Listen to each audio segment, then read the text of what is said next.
Saber Direito desta semana é sobre direito penal. As aulas falam sobre a teoria geral da imputação, a imputação objetiva, a subjetiva e muito mais. As aulas são com o professor Yuri Carneiro.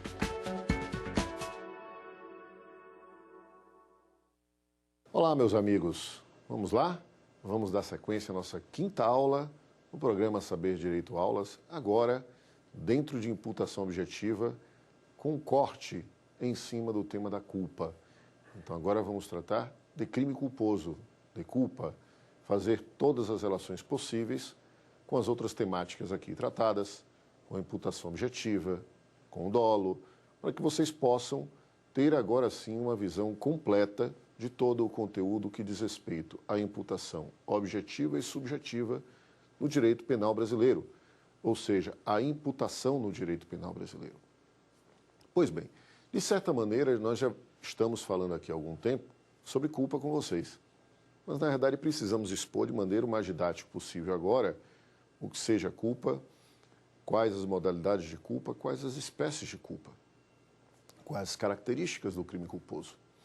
Primeiro é preciso que se entenda que o Código, ele traz o nosso Código Penal uma designação normativa das modalidades de culpa. Ele traz lá a imprudência, a imperícia, a negligência como uma referência ao crime culposo. Na verdade, o Código define como crime culposo a ação imprudente, imperita ou negligente. Ele não dá um outro conceito. Ele utiliza dessas modalidades para poder expressar o que seja a culpa. Essa foi a técnica utilizada no direito brasileiro. É a técnica mais adequada? Não necessariamente. Mas também não há um equívoco nisto. Por quê? Porque, na verdade, muitas vezes você normatizar conceitos pode fazer com que você tenha o perigo ou de criar um conceito por demais aberto e que esteja legalizado, ou de, ao mesmo tempo, criar um conceito impreciso que façam com que as decisões judiciais não tenham um parâmetro adequado. Então, falar em imprudência, imperícia ou negligência não é um equívoco. Melhor até, talvez, do que expor um conceito de culpa que possa ser considerado equivocado, um conceito de culpa desnecessário, um conceito de culpa que possa ser muito ampliativo. Então, o legislador de 84, quando fez a reforma da parte geral, ao fazer esta opção, fez uma opção neste sentido mais segura. Não compreendo que seja necessário você expor necessariamente no Código Penal, através de um conceito, o que seja culpa. Talvez, no máximo, fazendo uma referência à ideia tradicional de que a culpa é a violação de um dever objetivo de cuidado. Bom, professor, poderia se agregar ao conceito é a violação de um dever objetivo de cuidado nas modalidades de imprudência, imperícia ou negligência? Poderia sim. Poderia muito bem o Código abarcar, talvez, esta perspectiva. Não haveria problema. Talvez o que se possa questionar é, em um novo modelo, diante das discussões teóricas sobre a imputação objetiva do resultado, diante de tudo o que se apresenta, seria interessante ter um conceito de culpa e, ao mesmo tempo, a referência aos critérios de imputação objetiva? Já já nós vamos voltar a isso. Na verdade, vamos focar agora primeiro em fechar o conceito e tratar do que seriam propriamente os elementos da culpa. Bom, culpa ou conduta culposa é a conduta adotada de podemos apontar assim, de um desvio na relação de causalidade provocada pela ausência de um cuidado objetivo. É a violação de um dever objetivo de cuidado. Esse é o conceito clássico da doutrina. Por imprudência, imperícia ou negligência, lesionando um bem jurídico tutelado pela norma penal. Lesionando um bem jurídico tutelado pela norma penal. É necessário fazermos sempre esta referência. É necessário que façamos sempre esta referência como uma forma de apontar para vocês que o bem jurídico é a estrutura central da estrutura do tipo penal. E, na verdade, dentro desta perspectiva é que criamos a possibilidade ou não de imputação de crimes culposos. Então, diante disto, professor, e dessa ideia de desvio na relação de causalidade, com produção de um resultado lesivo a um bem jurídico, diante de uma conduta adotada, portanto, de uma violação de um dever de cuidado, por imprudência, imperícia ou negligência, quais os elementos nós podemos trazer ou pontuar como elementos da culpa? Bom, Primeira perspectiva, nós podemos apontar que, do ponto de vista da culpa, um dos seus elementos é considerada a previsão objetiva de realização de um tipo penal. Num segundo plano, a tipicidade, a relação de causalidade e, ao mesmo tempo, o chamado desvalor da ação, que é a conduta dotada da ausência de um dever objetivo de cuidado. Muitos apontam essas como as características da culpa em si. Alguns acrescentam os critérios de imputação objetiva do resultado. Outros não acrescentam. Como eu pontuei no início de nossas aulas, a teoria da imputação objetiva do resultado vem sendo adotada paulatinamente no Brasil. Os seus critérios vêm sendo adotados e vêm se agregando aos tipos penais dolosos e culposos como uma forma de você, inclusive, criar um elemento a mais de limitação da imputação típica. Mas ainda não há previsibilidade legal direta, em que pese o artigo 13, parágrafo 1º, retratar uma das hipóteses de exclusão da imputação típica, própria da imputação objetiva, mas não há uma referência direta no nosso Código Penal, e parte da doutrina ainda se receia de aplicá-la, parte da jurisprudência ainda se receia de aplicá-la. Então, os critérios de imputação objetiva do resultado, que muitos entendem que devem estar agregados à ideia do próprio crime culposo, então na tipicidade culposa, seria necessário avaliar, além da ação da conduta essa que violou um dever objetivo de cuidado, seria necessário avaliar a relação de causalidade, seria necessário que você verificasse a previsibilidade da ocorrência do resultado, seria necessário você observar a tipicidade, que nada mais é do que a realização de todos os elementos do fato típico. E, por fim, adotar ou não a inclusão dos critérios da imputação objetiva dentro desta tipicidade culposa. Eu prefiro que nós adotemos os critérios da imputação objetiva dentro desta tipicidade culposa. Entendo que isto é perfeitamente adequado, assim como podemos fazê-lo também em relação a crimes dolosos. Penso eu, como disse logo na nossa primeira aula, que não há uma incompatibilidade entre teoria da imputação e, por exemplo, o conceito de conduta do finalismo e outros elementos que nós possamos agregar das teorias funcionalistas teleológicas, de teorias que tenham a ideia de preservação do bem jurídico como seu elemento central e de preservação da dignidade da pessoa humana. Não há nenhuma incompatibilidade quanto a isso. Penso que podem conviver regularmente. Há uma ideia por parte de determinados membros da doutrina, de determinados julgados, inclusive, de que seriam incompatíveis a teoria da imputação objetiva e o nosso Código Penal, porque o Código é de inspiração finalista. Penso que não são incompatíveis. Penso que não são incompatíveis porque, na realidade, alguns elementos do sistema finalista poderiam ser incompatíveis com a ideia de imputação objetiva, com os pressupostos do funcionalismo teleológico, mas não todos. E o conceito de conduta é um conceito que não é incompatível neste sentido. É possível adotar o conceito de conduta do finalismo e, ao mesmo tempo, adotar os critérios de imputação objetiva do resultado. Não haveria problema do ponto de vista da solução pragmática de casos. Ok? Bom, professor, o que é que eu quero falar com violação de um dever objetivo de cuidado? Vamos lá. Vamos ver se dá para a gente poder criar alguns parâmetros para vocês entenderem direitinho. O que é um dever objetivo de cuidado? O dever objetivo de cuidado, ele surge de determinações legais, de mandamentos. Esses mandamentos podem ser a lei lato sensu ou até mesmo alguns instrumentos jurídicos extrapenais de natureza não legal, de natureza, por exemplo, normativa, mas infralegal. Decretos, portarias, regulamentos. Vocês vão me dizer, mas professor, isto não violaria, por exemplo, o princípio da legalidade?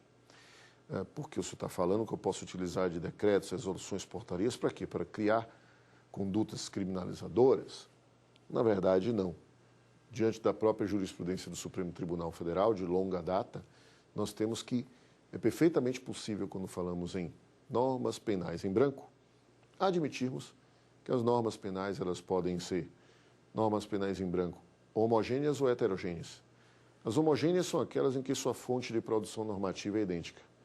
Então, eu tenho uma norma penal em branco e que o complemento dela de sentido é uma norma, portanto, lacunosa, no sentido de que ela precisa de uma outra norma que complemente o seu sentido. Na homogênea, o complemento deste sentido deve vir de outro diploma normativo, de um diploma normativo de mesma hierarquia. Lei com lei, por exemplo, tá? Lei com lei. Exemplo típico disto, num caso de um crime doloso, vamos citar para vocês. Lei de licitações. Nós temos lá na lei de licitações o crime de dispensa ou inexigibilidade legal de licitação. Artigo 89. Quando ele fala em dispensa e inexigibilidade legal de licitação, para entender o que é dispensa de licitação, você vai ao artigo 24 da mesma lei de licitações. Então, assim que se tem uma norma penal em branco homogênea. E a heterogênea, professor? A heterogênea é aquela norma em que a fonte de criação de seu conteúdo, a sua fonte normativa, é, na realidade, de natureza hierárquica distinta. Então, por exemplo, nós temos na norma do tráfico de drogas, que prevê o tráfico de drogas, quando ela faz referência a droga e substância entorpecente, a complementação deste conceito, ou seja, a identificação do que seja droga ou substância entorpecente, eu só vou poder retirar de uma portaria do Ministério da Saúde, regulada pela Anvisa, que estabelece quais são as substâncias entorpecentes, portanto proibidas para uso, portanto proibidas para uso, para venda, para consumo. Então, neste sentido, eu tenho aí a especificação do que seja uma norma penal em branco homogênea e heterogênea. E a heterogênea, também essa classificação serve aos crimes culposos. Nós podemos, por exemplo, heterogênea ou homogênea, nós podemos apontar, por exemplo, algumas espécies de situações em que, diretamente, do ponto de vista do crime culposo, eu vou ter de recorrer a normas de outra natureza. Vamos imaginar, por exemplo, que eu estou diante de uma situação em que eu fale que uma mãe praticou um crime culposo em relação a um filho. Vamos dar um exemplo. Vamos imaginar uma situação em que aquela mãe está querendo tomar um banho dentro de sua residência. Eu cheguei a mencionar este exemplo em outro momento. E esta mãe deixa o seu filho, a sua criança de 3 anos de idade, solta pela casa. Essa criança vai até a cozinha, existe uma panela no fogo, do nada ela coloca a mãozinha lá e acaba se queimando. Neste caso, esta mãe deveria ter adotado uma postura mais cuidadosa. O dever objetivo de cuidado dela não foi cumprido. Professor, como é que eu vou saber disso? Tem alguma norma legal que diga que é proibido que as mães tomem banho e deixem os filhos soltos pela casa? Não, não há uma norma legal que diga isso, gente. Na verdade, o que nós temos é o seguinte, nós temos normas que regem o dever de cuidado das mães e dos pais com relação aos filhos, dos tutores, dos curadores. Nós temos um Código Civil que regula obrigações que você pode ter em relação àqueles que são seus dependentes. Nós temos o Estatuto da Criança e do Adolescente. Então, essas normas gerais, elas complementam o sentido do contexto da norma do crime culposo de lesão corporal. Lembre o seguinte, todo tipo culposo é um tipo penal aberto e ele vai precisar de complementação de sentido de outras normas, no sentido de que, para definir se a conduta foi imprudente, foi imperita ou foi negligente, se houve violação de um dever de cuidado, eu vou ter que fazer usualmente referência a outras normas, entender outros contextos. E, neste sentido, você acaba tendo aí não uma norma penal em branco necessariamente, mas você tem, sendo um tipo penal aberto, necessariamente, nem sempre você terá, sendo um tipo penal aberto, que também fazer referência a outros elementos de valoração cultural que complementem o seu sentido. É possível, inclusive, que na própria norma culposa, o complemento de sentido dela seja com outras normas e a interpretação dessas outras normas dependa também de análise de um contexto valorativo cultural. É absolutamente comum isso e possível dentro de crimes culposos. Então, você pode ter, dentro de crimes culposos, a referência a condutas que precisam ser complementadas por outras normas no tocante ao seu sentido, como você pode ter também a necessária referência a elementos de valoração cultural para entender o seu sentido. Bom, em sendo assim, nós temos aí que a violação de um dever objetivo de cuidado é a violação de deveres impostos pela norma legal, é a violação de deveres impostos pela lei. Seja essa lei, portanto, uma lei estrito sensu ou até regulamentos, decretos, portarias. Vamos aqui chamar agora o nosso primeiro quiz para a gente poder dar sequência na discussão do nosso tema.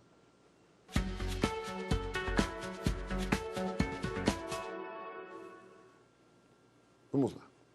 O tipo dos delitos culposos tem como características a violação do dever objetivo de cuidado, resultado, relação de causalidade e imputação do resultado ao agente. Letra B, violação do dever objetivo de cuidado, resultado e a relação de causalidade. Letra C, relação de causalidade e resultado. Letra D, violação do dever objetivo de cuidado. Vamos lá. Qual destas questões apontam, quais destas questões são as corretas? Vejam só, qual destas questões é a correta? A primeira diz a violação do dever objetivo de cuidado, o resultado, a relação de causalidade e a imputação do resultado ao agente. Entendemos que esta é a resposta correta.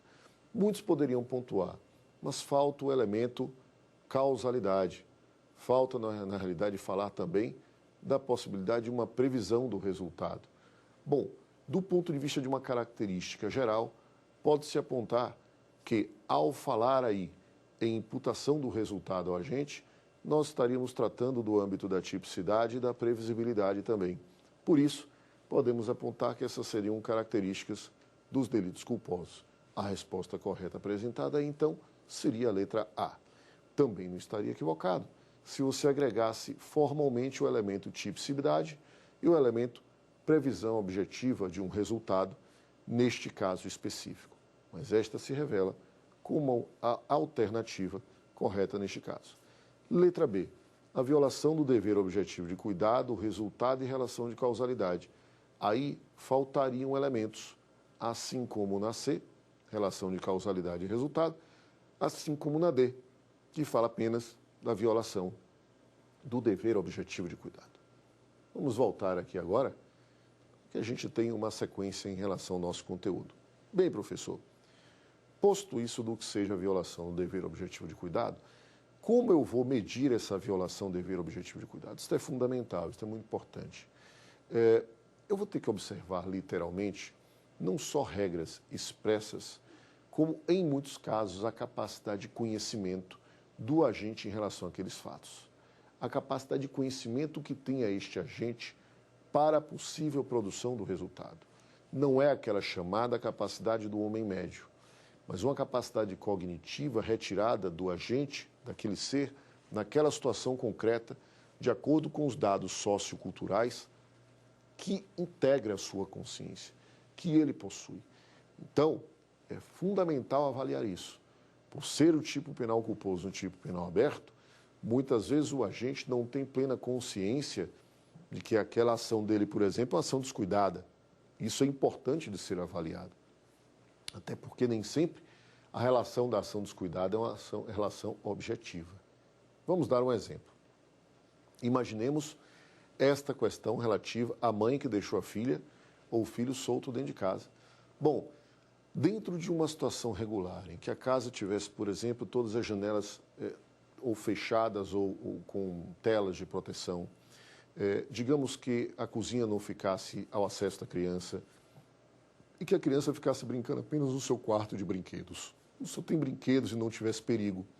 E a mãe também tivesse uma coisinha daquelas que você coloca, que ouve a criança dentro do seu quarto, acho que é uma babá eletrônica. Uma babá eletrônica em que ela ouve o seu filho dentro do seu quarto, que estava junto com ela no banheiro, ou seja, se ela tomar uma queda, qualquer coisa, ou chorar, eu imediatamente saio do banho e pego minha filha. O banheiro fica ao lado do quarto. Então, percebam, ela tomou uma série de cuidados, são cuidados não especificados em lei, mas são cuidados compreensíveis da regra geral de dever de cuidado da mãe. Então, isto é medido pelo grau de consciência e percepção desta mãe em relação ao que é dever de cuidado. Pois bem, professor, já no tocante à regra de trânsito, nós temos algumas situações que são extremamente objetivas. Imaginemos ultrapassar o limite de velocidade da via permitida. Você ultrapassa o limite de velocidade da via permitida, a via de 80 eu estou a 90 por hora. Eu sei, diante disto, que objetivamente eu estou violando um dever objetivo, portanto, de cuidado. Eu sei concretamente que estou violando um dever objetivo de cuidado. Então, neste caso, eu tenho ali, com este tipo de ação, a possibilidade de causar um evento danoso a terceiro. E se eu causo esse evento danoso a terceiro, eu posso ter imputado a mim, em regra, um crime culposo. Por que um crime culposo, professor? Porque, se eu, em regra, eu posso ter imputado, porque é possível também que não haja imputação desse fato típico, não haja imputação dessa conduta culposa. Voltemos a um exemplo dado em aula de imputação objetiva, em que eu falei para vocês o seguinte: olha, vamos analisar o seguinte, se você ultrapassa o limite de velocidade da via, mas uma pessoa ultrapassa a sua frente, ginopino, rápido, e você atropela ela e mata, não consegue evitar o atropelo. Você estava acima do limite de velocidade. Você estava a 90 km por hora, a via era de 80. Professor, eu agi de forma culposa, eu vou ser responsabilizado pela teoria da imputação objetiva.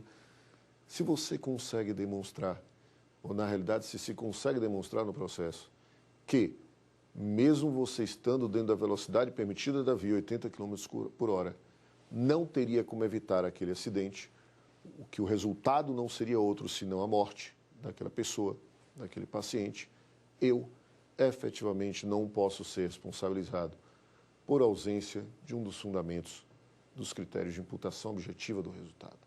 Então, neste caso específico, o fato não é típico, mas, de regra, ele poderia sê-lo. Por quê? Porque houve a violação de um dever objetivo de cuidado por parte do agente. Pois bem, se houve a violação de um dever objetivo de cuidado, nós também temos que pensar que não basta isso para a ocorrência do crime culposo. É possível, é necessário, na verdade, que exista, obviamente, a conduta e que exista uma relação de causalidade. Como assim a relação de causalidade, professor? Tudo que já explicamos para vocês num primeiro momento, na primeira aula, que é a relação de causalidade. O vínculo que liga uma ação a um resultado. Um vínculo naturalístico.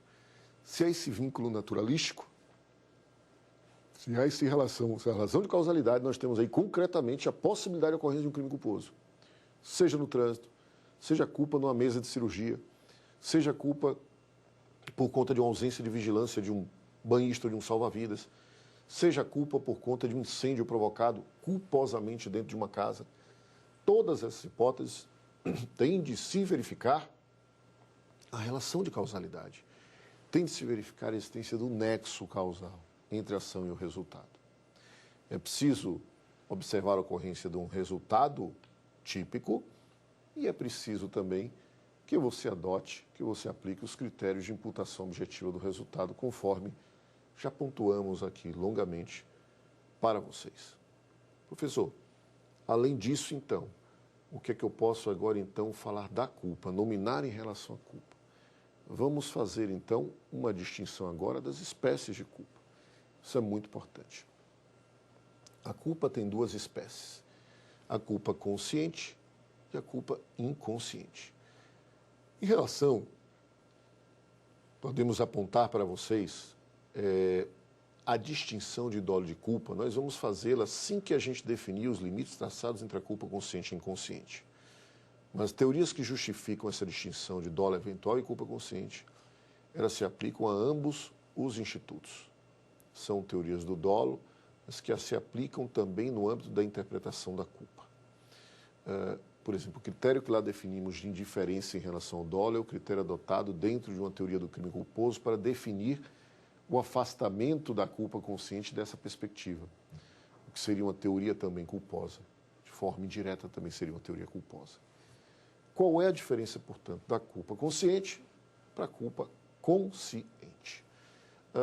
Apenas fazendo uma referência doutrinária, o professor Juarez Tavares, por exemplo, ele tem levantado, dentro da obra nova dele, que nós apresentamos na primeira aula, Fundamentos de Teoria do Delito, a ideia de que a culpa inconsciente deveria ser uma categoria expurgada do direito penal. Na compreensão dele, só há culpa quando a culpa é denominada consciente, ou seja, você tem previsibilidade da ocorrência do resultado, você atua tendo consciência de que está violando um dever objetivo de cuidado, mas você acredita que pode evitar a ocorrência desse resultado. Entende ele que a culpa inconsciente é uma espécie de imputação de responsabilidade objetiva que viola direitos e garantias fundamentais e afeta a condição de ser humano enquanto objeto e centro do sistema penal. Ele entende que a culpa inconsciente deveria ser desconsiderada para efeito de imputação. Essa é uma consideração muito importante do professor Juarez Tavares, que a gente concorda do ponto de vista teórico doutrinário, mas que a gente deve esclarecer para vocês que nenhum dos nossos tribunais adotam e que a maioria dos nossos doutrinadores não adota. Inclusive, em nosso manual, fazemos uma referência clássica da distinção desses dois mecanismos. Nós não deixamos de analisar, muito pelo contrário, analisamos regularmente a culpa consciente e inconsciente e a sua divisão. E o que seria, portanto, o critério de distinção? A culpa inconsciente, ela teria como característica a ausência da previsibilidade objetiva do resultado, em que pese ser previsível ao agente que toda e qualquer ação possa redundar numa lesão bem jurídico. Então, se eu dirijo um carro, estou dirigindo dentro do meu limite de velocidade normal, respeitando sinais de trânsito e tudo mais, eu, na realidade, estou tendo plena consciência de que eu posso causar um acidente, mas não necessariamente eu estou atuando diante de um campo de conhecimento de que eu sei que o bem jurídico está em perigo, como no caso da atuação em limite de velocidade além do permitido na via. Neste caso, que é de culpa consciente, eu estou com previsibilidade objetiva do resultado. Isso é diferente. Isso é diferente. A previsibilidade objetiva do resultado leva necessariamente a que você saiba que o bem jurídico está em situação de perigo, que há uma probabilidade mínima de ocorrência do resultado e você mantenha a sua conduta. Por quê, professor? Porque você acredita na sua capacidade de evitar a produção daquele resultado. Isso é o que ocorre muito classicamente nos crimes de trânsito, isso que ocorre, por exemplo, em algumas outras situações. Mas a grande maioria das situações de crimes culposos que nós verificamos na praxe judiciária é, literalmente, até de casos que não chegam, inclusive, ao conhecimento do Poder Judiciário, de culpa inconsciente. Vamos dar um outro exemplo aqui, pegando um caso, em regra, de situação de erro médico. Vamos imaginar um médico que está numa mesa de cirurgia, fazendo uma cirurgia complexa de um indivíduo que chegou numa situação de emergência, ele está com sua equipe, mais 2 cirurgiões, mais um cirurgião com ele, e ele está cuidando de uma parte, ele é o chefe da cirurgia, de uma parte do corpo deste paciente, e um outro cirurgião cuidando de outra parte. O chefe, em tese, é o responsável pela fiscalização dos procedimentos, adoção da linha cirúrgica que você deve adotar, adoção, na realidade, dos mecanismos que ele entenda necessários do ponto de vista da Lex Artis, para poder proceder ao salvamento do paciente. Então, se houver alguma dúvida quanto a um procedimento ali na cirurgia, ele que determina a linha de procedimento a seguir. Nós vamos imaginar que, em total confiança, a atuação do seu colega, ele se mantenha concentrado no local em que ele está operando, enquanto um outro problema de uma outra lesão é solucionado por um outro cirurgião, ali naquela mesma mesa de cirurgia. Passada a cirurgia como um todo, o indivíduo, em tese, salvo no primeiro momento, vai para o quarto, vai para a UTI, passa por uma complicação pós-cirúrgica e vem a óbito. Constata-se que a complicação pós-cirúrgica é decorrente de uma complicação surgida a partir de um procedimento adotado pelo colega deste chefe do centro cirúrgico, e não por ele. Você vai dizer, isso é culpa consciente ou inconsciente? Na realidade, se aponta que, nesse caso, se está diante de uma culpa inconsciente. Não se estaria diante de uma culpa consciente. Na verdade, todo e qualquer médico sabe dos riscos de uma cirurgia que, portanto, deve ter a atenção necessária. Deve ter a atenção absolutamente necessária ao seu procedimento. E assim, ele, como chefe da cirurgia e comandante daquele procedimento, deve ter a atenção necessária com a atuação do seu colega. Mas, neste caso, não havia motivos para ele acreditar que o colega estava diante de uma situação de possibilidade de ocorrência de um resultado lesivo, que estava violando uma regra e um dever objetivo de cuidado, mas que estivesse a acreditar que evitaria um resultado danoso. Ele não pensava desta forma. Por não pensar desta forma, ele não agiu com culpa consciente. Se um resultado lesivo acontece e o colega vem a óbito, este colega responderá, em tese, por homicídio culposo, podendo se imputar a responsabilidade também ao chefe do centro cirúrgico. Mas isto vamos tomar bastante cuidado agora e prestem bastante atenção no que eu estou falando, diante de uma teoria clássica tradicional. Diante da teoria da imputação objetiva, entendo eu que, pelo princípio da confiança, o chefe do centro cirúrgico não terá responsabilidade a ele imputada, restando a responsabilidade a ser avaliada única e exclusivamente daquele médico que fez o procedimento e que terminou por gerar complicações e levar a óbito o paciente. Então, muito cuidado, a avaliação da culpa hoje em dia deve ser feita, mas o critério de imputação objetiva deve prevalecer para levar ou não a uma imputação do resultado num primeiro momento. Se você ultrapassa e tem preenchidos os fundamentos da imputação objetiva, você analisa consequentemente, de forma plena, os requisitos da culpa. Vamos agora chamar mais um quiz para a gente poder resolver?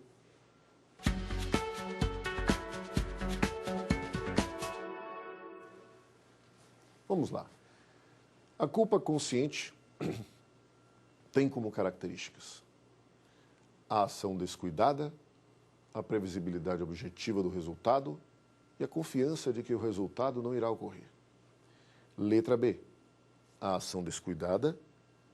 Letra C, a ação descuidada e a imprevisão da ocorrência do resultado. E letra D, a previsibilidade de ocorrência do resultado.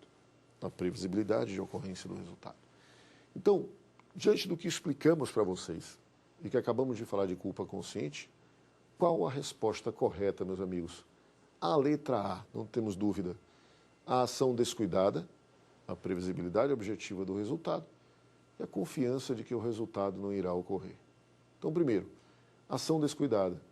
No exemplo do carro no trânsito, do veículo acima do limite de velocidade.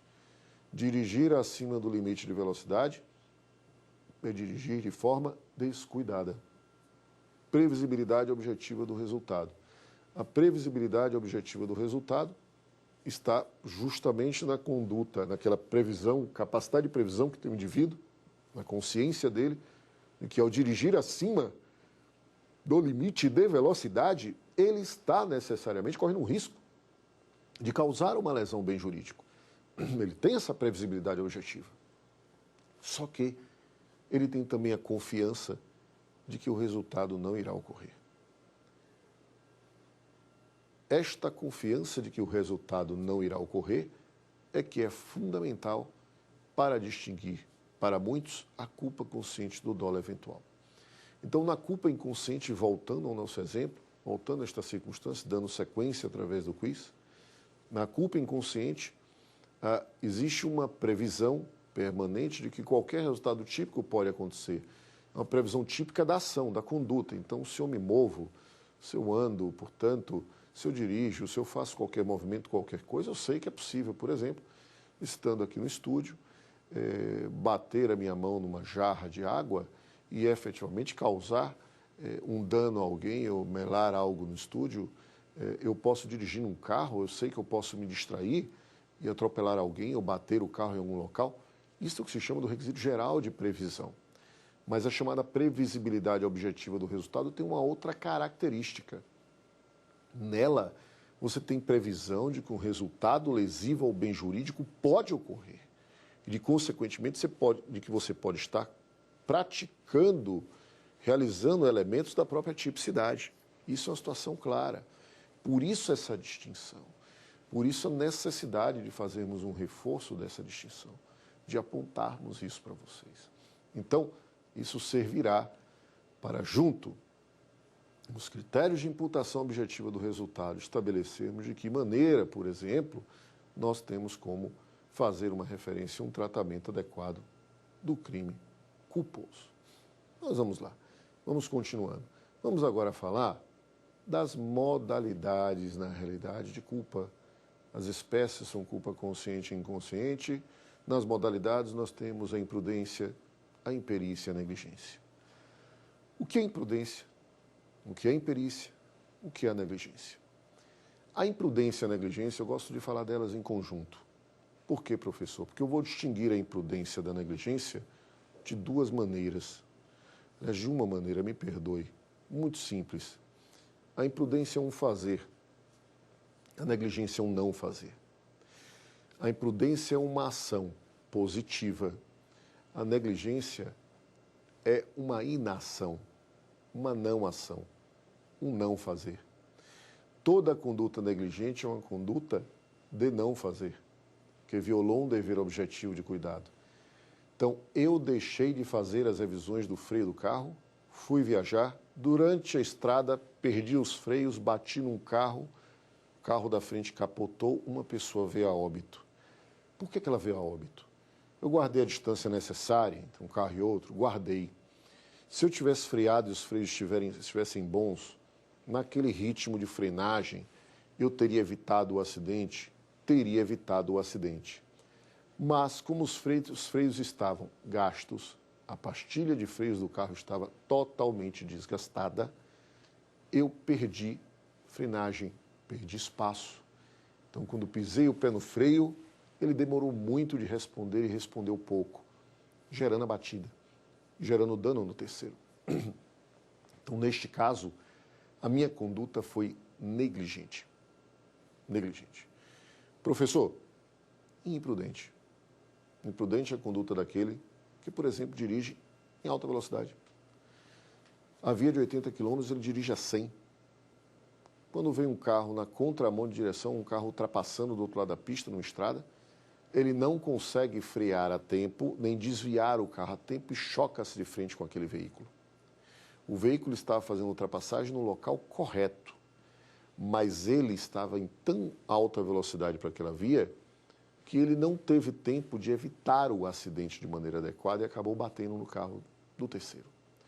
Então, o procedimento que o terceiro adotou, que foi uma ultrapassagem devida, acabou virando um acidente porque eu estava numa velocidade tão alta que eu não consegui reduzi-la. Então, eu fui imprudente porque eu estava andando em alta velocidade, eu estava acelerando o veículo. Prudência, negligência. Uma outra hipótese de negligência. Vamos lá. Eu tenho um restaurante. Eu sou chefe de um restaurante. Eu conduzo a cozinha, portanto. Eu tenho o dever de pegar todos os alimentos comprados pelo dono ou por algum funcionário que entrega esses alimentos toda semana, de 3 em 3 dias, colocar os devidos alimentos separados nos compartimentos de geladeira, de freezer, de despensa e estar atento para as regras básicas de manipulação de alimentos. Digamos que eu seja, inclusive, um engenheiro de alimentos. Existe já essa profissão, engenharia de alimentos. E, além de ser um chefe, seja um engenheiro de alimentos. Então, eu sei como lidar perfeitamente com a manipulação de alimentos. Então, eu cometo um equívoco, eu me distraio, eu deixo de fazer a revisão do processo de colocação dos alimentos em seus lugares, que eu tenho de fazer todo dia ou toda semana, quando chegam os alimentos novos e que os restantes dos outros funcionários da cozinha fazem a distribuição desses alimentos. Uma das minhas funções é ir lá olhar se o alimento A está no local de A, o B no de B, o C no de C, se a manipulação está correta. De repente, por não olhar, eu percebo, muitos dias depois, que um alimento que não poderia ficar junto de outros alimentos, misturando, por exemplo, quente e frio, acabou se deteriorando. E neste dia, foi utilizado deste alimento para fazer 2 tipos de prato. Esses pratos foram os clientes, comeram, não sentiram nada no gosto, mas o alimento já estava um pouco estragado. Um deles, com uma flora intestinal mais frágil, acusou um problema sério de infecção, foi para um hospital, mas o problema da bactéria foi tão sério que não conseguiu resolver e veio a óbito. Então, a conduta deste chefe é uma conduta negligente? Foi uma conduta negligente porque ele não adotou o cuidado mínimo necessário que lhe era devido, que é verificar a devida alocação dos alimentos, sua correta colocação dentro da cozinha, para evitar um processo de contaminação cruzada ou de qualquer outra espécie. Gerou, portanto, uma possibilidade de imputação culposa. Mas vamos lá. Outra modalidade de imprudência. Você bebe e vai dirigir. Em regra, essa modalidade de imprudência eu já passei para vocês. Então o indivíduo ingeriu bebida alcoólica e foi dirigir. E aí no ato de estar dirigindo ele dorme, por conta do efeito da bebida alcoólica. Ao dormir, ele causa um acidente. E ao causar um acidente, ele acaba provocando o óbito do terceiro. Neste caso, ele também foi imprudente. Ele ingeriu bebida alcoólica e foi dirigir um veículo automotor. Ele não poderia ter feito isso. Então, ele também comete um crime culposo. Pode-se imputar a ele um delito culposo. É preciso ter muito cuidado com isto, apesar de que não existe uma diferença de imputação de pena. Nos lugares, por exemplo, como na Alemanha, já há uma tradição de se chamar o crime culposo de delito imprudente, de forma global. Uma questão terminológica. Não pensamos que é de grande importância pragmática essa distinção apenas como delito imprudente ou a divisão clássica entre imprudência, imperícia e negligência. Mas o que é imperícia, professor? Imperícia nada mais é que uma imprudência ou uma negligência praticada por alguém que não tem uma capacidade técnica formal de praticar o ato.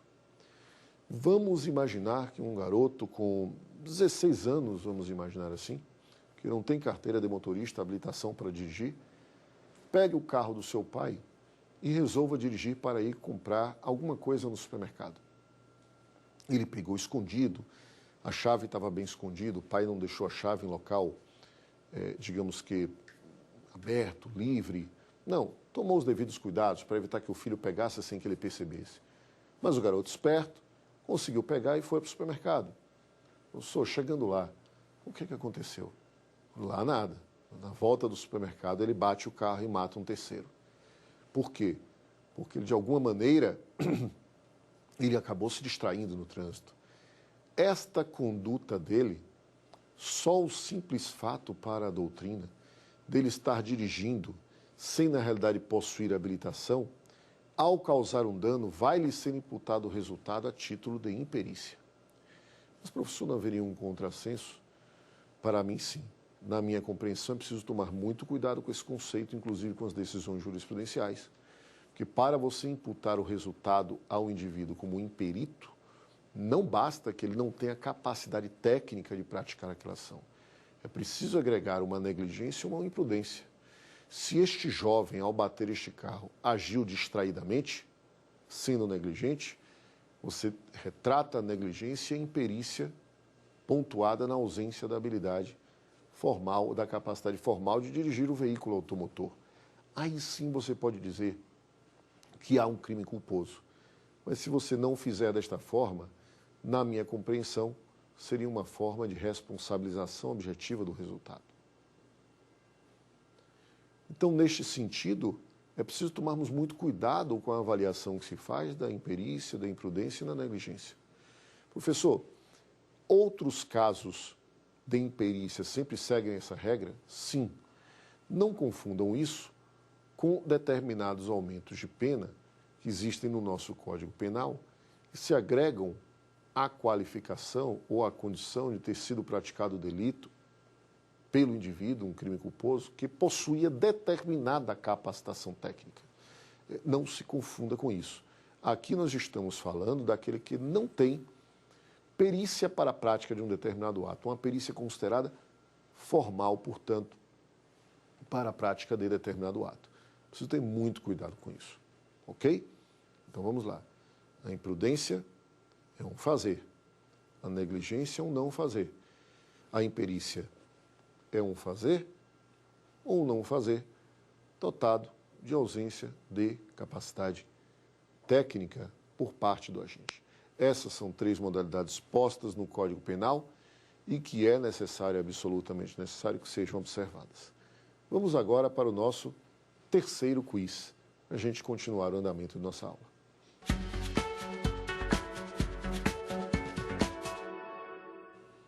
Vamos lá. Essa é a mais simples de todas, pois acabamos de falar delas, né? Quais as espécies de conduta culposa conforme o Código Penal brasileiro? Imprudência e negligência? Imprudência, negligência e imperícia? Imprudência apenas? Negligência apenas? Bom, nós temos aqui a letra B como a letra correta. Imprudência, negligência e imperícia. Imprudência, negligência e imperícia, que nós já explicamos a vocês. Vamos lá? Vamos voltar então aqui.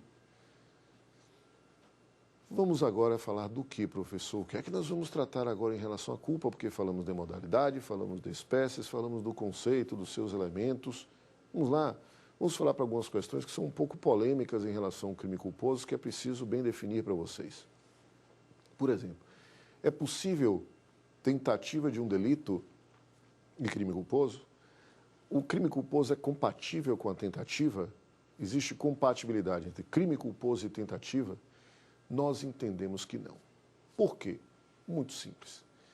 Todo crime tentado é um crime, portanto, em que não houve a consumação dele pelo fato de que circunstâncias alheias à vontade do agente impediram a produção do resultado. O sujeito pega uma arma de fogo, resolve dar 2 tiros na cabeça de alguém, dá um tiro, passa de raspão, o outro ele não acerta. A pessoa corre, se evade, porque o ferimento na cabeça foi de raspão, ela conseguia ainda ter plenos movimentos, se evade do local e você não consegue concluir a sua finalidade, que é matar aquela pessoa. Neste caso, professor, eu tenho uma tentativa de homicídio? Tenho uma tentativa de homicídio. Perceba, configurou a tentativa de homicídio pelo fato de que o resultado morte não se produziu e a conduta do indivíduo era dolosa. E não se produziu por circunstâncias alheias à vontade do agente. A vítima fugiu. Então, para que ocorra um crime tentado, é preciso o quê? É preciso o elemento vontade. É preciso que exista o elemento subjetivo da vontade. Sem a vontade dirigida à produção de um resultado, não é possível que exista tentativa. Só há tentativa, portanto, no crime doloso, nunca no crime culposo. Pois bem, professor, diante disso, eu posso afirmar então que a tentativa e o crime culposo são incompatíveis. Sim, a tentativa e o crime culposo são incompatíveis. Não há nenhuma possibilidade de convivência. Por quê? Porque o elemento vontade não é um elemento do tipo penal culposo. Então, que fique claro que é absolutamente impossível e incompatível o crime culposo e a tentativa. Perfeito? Mas vamos lá. Vamos para uma outra coisa. É compatível crime omissivo e delito culposo? Bom, crime omissivo e delito culposo. Nós temos 2 espécies de delitos omissivos. Temos delitos omissivos próprios e delitos omissivos impróprios. Os delitos omissivos próprios são aqueles em que a conduta omissiva ela é descrita no tipo penal, de maneira objetiva. Por exemplo, artigo 135 do Código, delito omissivo próprio, que é o deixar de prestar socorro. Quando você fala em deixar de fazer algo, você está fazendo referência direta a um delito omissivo, a uma conduta própria omissiva. Professor, eu posso ter delito culposo? Neste caso, não, porque o tipo penal de omissão de socorro é doloso. Mas não apenas por isso. Perceba, o Código ele fala em delito omissivo próprio do artigo 135, retratando uma expressão que é tipicamente omissiva. O verbo ele é omissivo. E esta conduta só pode ser praticada se houver dolo por parte do agente. Então, eu não posso imputar essa conduta a título culposo. Mas esse crime do 135 não se aplica a todas as pessoas, salvo aos garantidores do bem jurídico. Ele retrata um dever de solidariedade geral, mas a pessoa precisa ter consciência de que está se omitindo e ter vontade de se omitir, de não praticar aquela ação de ajuda, de salvamento, aquela ação de interferência para evitar, por exemplo, a morte da pessoa ou um agravamento de sua lesão, em casos, por exemplo, de um acidente na rua. Então, a pessoa está ao seu lado, ela sofre um acidente, ela cai, acaba sofrendo uma perfuração na perna, não consegue levantar, está sangrando muito. Você deve fazer o quê? Você deve intervir para tentar conter o sangramento? não é esse necessariamente o tipo de ajuda que fala o 135, o tipo de auxílio, de socorro. O que você deve fazer é tomar a providência necessária para que, por exemplo, um sistema como o SAMU ou outros sistemas de intervenção do ponto de vista da saúde, estatais ou não, possam dar o devido socorro àquela pessoa. Se ela não pode dali ligar para um local porque está sentindo muita dor, você faz este serviço, liga para um órgão público, liga para uma autoridade que permita e possibilite fazer aquele salvamento ou intervir ali para possibilitar a diminuição do sofrimento daquela vítima. Então, essa é uma regra geral. Então, os crimes omissivos próprios não são compatíveis com os crimes culposos, mas os omissivos impróprios são. Os impróprios são. Por exemplo, o salva-vidas. O sujeito está lá na praia, no seu horário de plantão, e de repente ele resolve dormir. Ele acaba pegando no sono. Ele deita, porque o mar estava tranquilo, e acaba pegando no sono. Pega no sono, dorme, e na verdade, durante esse período, alguém entra ali no mar, vai um pouco além do que deveria ir, a corrente puxa, pede socorro, ele não ouve, porque ele estava dormindo. A conduta dele foi uma conduta dolosa ou culposa, professor? Foi uma conduta culposa. Faltou o dever objetivo de cuidado e ele era garantidor do bem jurídico. Artigo 13, parágrafo 2º do Código Penal Brasileiro. Consequentemente, ele deveria estar atento para evitar aquele resultado. E a morte daquele banhista lhe será imputada a título de homicídio culposo. A outra hipótese que é fundamental é a que nós chamamos de relação entre crime culposo e concurso de pessoas. Existe relação entre o crime culposo e o concurso de pessoas? É possível se falar em coautoria ou participação em delito culposo? Participação culposa em delito doloso ou coautoria culposa? Vejam só, o crime culposo ele é incompatível com a coautoria. Mas para boa parte da jurisprudência brasileira e também de nossa doutrina, há uma compatibilidade entre o crime culposo, uma conduta culposa, e a participação. Então, é possível que alguém induza ou instigue outrem a praticar um crime que vai ocorrer culposamente. Então, o crime culposo é compatível com a participação, mas não com a coautoria. Exemplo disto.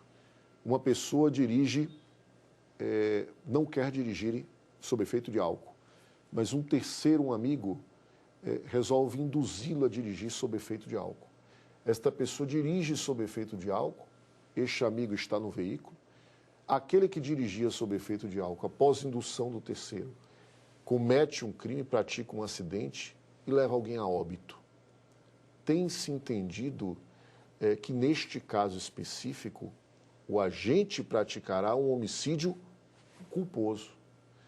Mas aquele que realmente o induziu à prática deste homicídio culposo responderia pelo quê?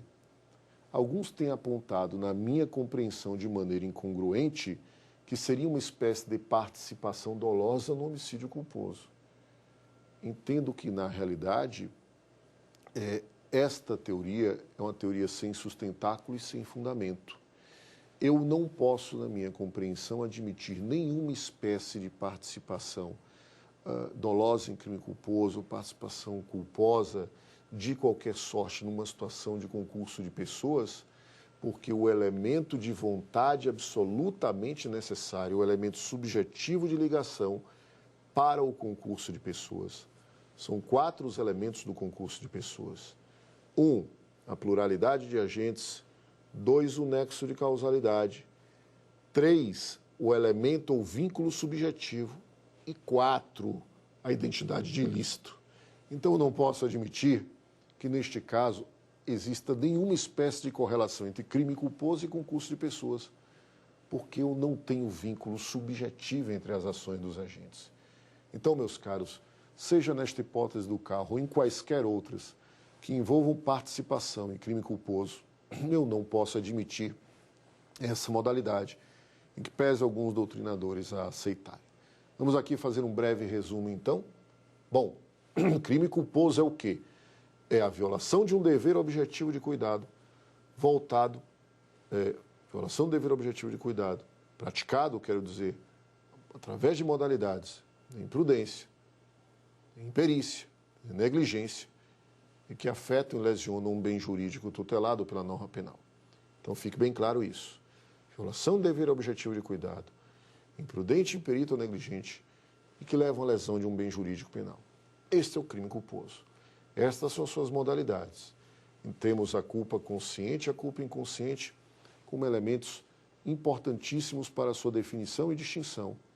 E também é importante pontuar que o crime culposo é incompatível com o concurso de pessoas na nossa compreensão, assim como é incompatível com a tentativa, cabendo-se falar, em relação aos crimes omissivos, que cabe uma imputação omissiva de delito culposo apenas nos delitos omissivos impróprios.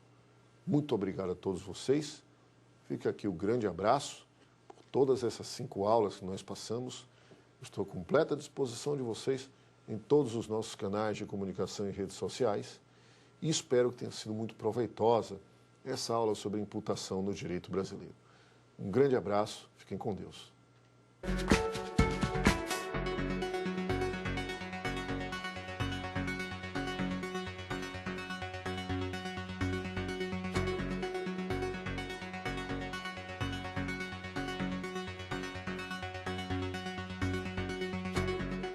Quer dar uma sugestão de tema para os cursos do Saber Direito? Então mande um e-mail para a gente, saberdireito@stf.jus.br, ou entre em contato pelo nosso WhatsApp. O número é esse que aparece na sua tela. Você também pode estudar pela internet. É só acessar tvjustiça.jus.br ou rever as aulas no nosso canal do YouTube, TV Justiça Oficial.